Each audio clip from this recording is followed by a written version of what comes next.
கண்ணகை தாயே உன் கலைக்கோவில் வந்து கசிந்துருகி என் குறைகள் அத்தனையும் கூறி அழுதழுது தினம் வேண்டி தெண்டனிடும் போது அம்மா நீ மனமிறங்கி அருள் புரிவாயே.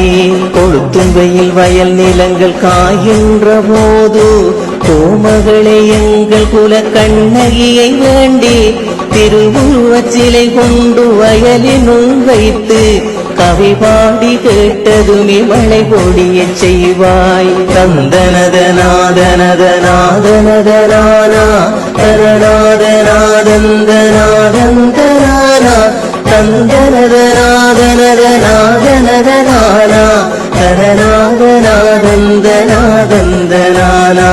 சிவப்பு நிற சேலை கட்டி காட்சி தந்தாயே, சிங்கார தோற்றமதை கனவில் வருவாயே. குளமதிலே தீர்த்தமாடி போனதுவும் நீயோ, குவலயத்தோர் கண்டு நிதம் போற்றியது